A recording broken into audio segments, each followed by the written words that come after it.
Hello बच्चों।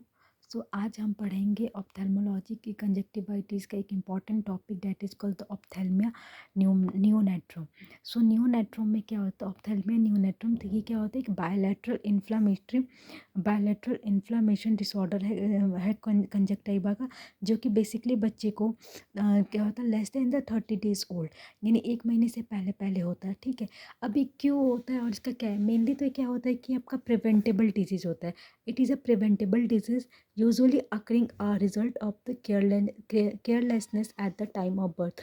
Means कहने का मतलब यह है कि ये प्रिवेंटेबल डिजीज़ है, इसको हम बचा सकते हैं। ये तभी होता है जब हम कुछ केयरलेसनेस कर लेते हैं, लाइक ड्यूरिंग डिलीवरी हम अच्छे से बच्चे का क्लीनिंग नहीं करते तो, या फिर हम प्री एंड क्या बोलते हैं, पोस्टनेटल केयर अच्छे से नहीं करते, जिसकी वजह से होता है। ठीक है, in fact any discharge or even watering from the eyes in the first week of life should arouse suspicion of ophthalmia neonatum as tears are not formed till then। तो और इसमें ये इवन एक तो ये कंडीशन हो गया। दूसरा कंडीशन ये होता है कि अगर बच्चे को 1 महीने से पहले पहले अगर उसके आँख से कोई भी डिस्चार्ज हो रहा है, चाहे वो आंसू ही क्यों ना हो, तो वो भी हम ये सस्पेक्ट कर लेते हैं कि बच्चे को ऑप्थेल्मिया नियोनेट्रम है। क्यों? क्योंकि जो बच्चे में लेक्राइमल अपैरेटस होते हैं, वो अपना फंक्शन बर्थ के 6 हफ्ते बाद स्टार्ट करते हैं। और ये कब हो जाता है? ये बच्चों में 1 महीने, बर्थ के 1 महीने पहले पहले होता है।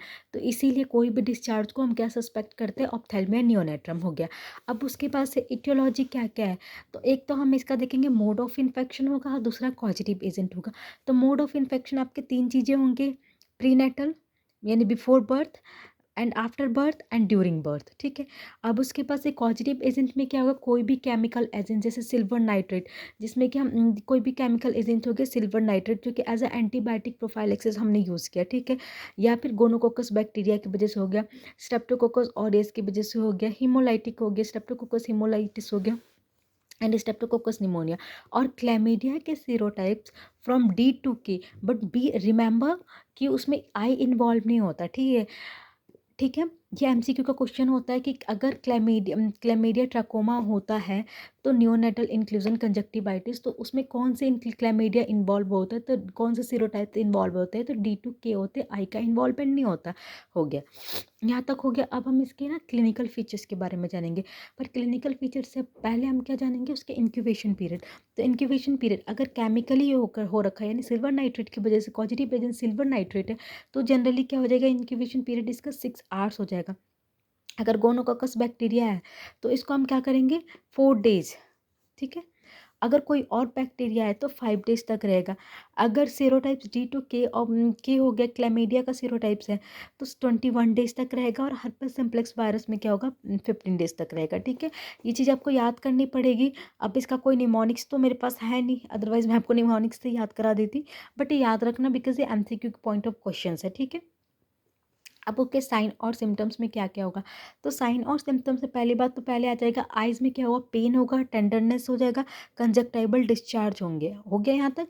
अब देखो, लीड जो होंगे वो क्या हो जाएगा? इन्फेक्टिव केसेस में स्वेलन हो जाएंगे। अगर इन्फेक्शन जो होगा हर्पेस सिम्प्लेक्स वायरस से हो रखा है, तो उसमें क्या होगा? वेसिकल्स आईलिड में दिखेंगे। ठीक है, और प्री ऑक्यूलर रीजन्स में दिखेंगे। यानी आपका मान लीजिए, मैं यहाँ पे एक रफली डायग्राम बना देती हूँ। मान लीजिए आपको जैसे कि आई है। ठीक है, तो आपके जो क्या बोलते हैं, ये प्री ऑर्बिटल रीजन में क्या बहुत सारे वेसल्स दिखेंगे। ठीक है, रेड रेड कलर का, तो वो चीज़ें याद रखना। ठीक है, अब कंजक्टाइवा में क्या दिखेगा? तो हाइपरमिया। अब हाइपरमिया हो गया, और क्या होता है? चिमोसिस, यानी बहुत ज़्यादा क्या होगा? ब्लड वेसल्स दिखेंगे एक्सेसिव, और चिमोसिस मतलब आई इरिटेशंस होंगे। ठीक है, अब हो गया माइल्ड पैपुलरी रिस्पॉन्स। माइल्ड पैपुलरी रिस्पॉन्स, छोटे छोटे क्या हो गया? आईलिड्स में ना बम्प्स दिखेंगे। ठीक है, पेप्यूल्स दिखेंगे। एंड कॉर्निया में superficial punctate keratitis in the case of the herpes simplex virus ophthalmia neonatorum. यानी क्या हो सकता है कि कॉर्निया में क्या होगा? पंक्टेड कैरेटाइटिस देखने को मिल सकता है अगर वो हर्पिक सिम्प्लेक्स ऑप्थेल्मिया नियोनेट्रम हुआ तो। अब क्या होगा कि आप सुपरफिशियल पंक्टेड कैरेटाइटिस क्या होता है, तो ये हम फर्दर पढ़ेंगे, तो मैं आपको उसमें बता दूंगी। कॉम्प्लिकेशंस क्या क्या हो जाएंगे? तो कॉम्प्लिकेशंस हमारे कॉर्निया के रिगार्डिंग हो जाएंगे, जैसे कॉर्नियल अल्सरेशन हो गया, कॉर्नियल परफोरेशन हो गया, कॉर्नियल ओपेसिटीज हो गया, एंड स्टेफाइलोमा हो गया। ठीक है, अब हो गया, हम आ जाते हैं मैनेजमेंट। तो मैनेजमेंट में क्या होता है, एक तो आ जाता है कि हम कैसे करेंगे। तो पहले हम क्या करेंगे, प्रॉपर हिस्ट्री लेंगे पेशेंट का और एग्जामिनेशन करेंगे आई का। देन लैब डायग्नोसिस करेंगे। तो हम क्या करेंगे, स्मेयर प्रिपरेशन करेंगे, smear of gram staining and the conjunctival swab लेंगे। ग्राम नेगेटिव में क्या देखने को, ग्राम नेगेटिव में इंट्रासेलुलर डिप्लोकोकाई बैक्टीरिया यानी गोनोकोकस दिखने को मिलेंगे, और बाकी अदर बैक्टीरिया जो कि स्टेफाइलोकोकस, स्ट्रेप्टोकोकाई और ग्राम नेगेटिव बैक्टीरिया। ये सारी चीज़ों के लिए हम क्या करेंगे, स्मेयर्स लेंगे स्टेनिंग के लिए और कंजक्टाइवल स्वैब लेंगे। उसके बाद से जिम्सा स्टेनिंग, जिम्सा स्टेनिंग किसके लिए करेंगे, क्लैमीडिया के लिए। और इसमें क्या देखने को मिलेगा, इंट्रासाइटोप्लाज्मिक इंक्लूजन बॉडी। अब ये कैसा होता है, तो ये छोटे छोटे ना, ऐसे ऐसे छोटे छोटे ब्लू कलर के होते हैं। ठीक है, डायरेक्ट उसके बाद से एलाइजा एंड पीसीआर करेंगे क्लेमीडिया के लिए। ठीक है, और direct monoclonal fluorescence antibody microscopy of conjunctival smears जो कि क्लेमीडिया वायरल कल्चर। ट्रीटमेंट में दो ट्रीटमेंट लेंगे, एक तो प्रोफाइलेक्सिस एंड क्यूरेटिव। प्रोफाइलेक्सिस में हम क्या करेंगे, जैसे antenatal care and natal care and the post natal care. ठीक है, तो एंटीनेटल केयर में क्या करेंगे, इसमें जो केयर होंगे वो सिर्फ मदर का केयर होगा। ठीक है, बिफोर बर्थ बेबी का हो रहा है। और या फिर दूसरा हो जाएगा कि कोई भी जेनाइटल इन्फेक्शन हमने मदर में सस्पेक्ट किया, फॉर एग्जांपल हम यूटीआई। ठीक है, तो उसको हम क्या करेंगे, मदर का ट्रीटमेंट करके इस चीज़ को हम क्या कर सकते हैं, इस तरीके से हम ऑप्थेल्मिया नियोनेट्रम को बचा सकते हैं। ठीक है, सेकेंड जो होता है नेटल केयर, जब बेबी पैदा हो रहा है तो natal care is most important because mostly infection और occur during the child birth. ठीक है, तो क्या होता है, बच्चे के पैदा होने के टाइम पे, उस टाइम पे हमें ज़्यादा केयर का ध्यान रखना होता है, क्योंकि ज़्यादातर इन्फेक्शन हमारा उसी टाइम पे होता है। Delivery should be conducted under the hygienic condition taking all aseptic measure. The new born baby close lead should be thoroughly clean and dry. क्या होता है, हमें डिलीवरी एक हाइजीनिक कंडीशन में लेना चाहिए, और दूसरा कि सभी चीज़ें जो भी हम लाइक इंस्ट्रूमेंट्स यूज़ कर रहे हैं या फिर जो भी गॉज वगैरह यूज़ कर रहे हैं, प्रॉपरली वो स्टेराइल होना चाहिए। ठीक है, एंड देन दूसरा क्या हो जाता है, अगर बेबी का जो आईलिड्स तो बच्चा होता है तो क्लोज होता है, तो उसको हमें प्रॉपर क्लीन करना चाहिए और उसको प्रॉपर लेट मतलब ड्राई कर मतलब होना चाहिए, ड्राई करना होगा। देन पोस्टनेटल में क्या होता है, पोविडिन आयोडीन 2.5% सॉल्यूशन से साफ करेंगे। ये क्या होता है, नॉर्मल कॉमन पैथोजेंस में ज़्यादा इफेक्टिव होता है। अब उसके बाद से या फिर हम इसके जगह पे क्या करते हैं, टेट्रासाइक्लिन 1% या फिर इरिथ्रोमाइसिन 0.5% बच्चे के ऑइंटमेंट होते हैं, जो कि बच्चे को हम डाल सकते हैं आफ्टर बर्थ, और ये बैक्टीरियल और क्लैमिडियल ऑप्थेल्मियो नियोनेट्रम से प्रिवेंट करेगा। Single injection of the ceftriaxone 50 mg पर kg इंट्रामस्कुलरली और इंट्रामस्कुलरली और intravenous not to exceed 125 mg should be given to infant born to mother which is with untreated cases. ठीक है, हम सिंगल इंजेक्शन क्या होगा, सेफेट्रिक्सोन को 50 mg देंगे, 50 mg पर केजी इंट्रामस्कुलरली देंगे या फिर आईवी देंगे, लेकिन हमें मेक श्योर कि आप 125 mg से आगे ना दें। ठीक है, ये तो हमारा हो गया प्रोफाइलेक्सिस केसेस। अब आ जाते हैं हम क्यूरेटिव केसेस।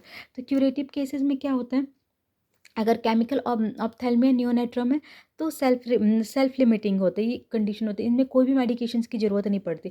अगर गोनोकोकल ऑप्थेल्मिया नियोनेट्रल है तो सबसे पहले टॉपिकल थेरेपी देंगे और सिस्टमेटिक थेरेपी देंगे। टॉपिकल थेरेपी में हम क्या करेंगे, सलाइन लाविस करेंगे। ठीक है, आवरली। देन उसके बाद से हम बेसिट्रेसासिन आई ऑइंटमेंट देंगे, एक ट्यूब होती है जो कि बैक्टीरियल ग्रोथ को क्या करते हैं, इनिबिट करते हैं, 4 टाइम्स देंगे, या फिर एट्रोपिन सल्फेट देंगे अगर कॉर्निया इन्वॉल्व है तो।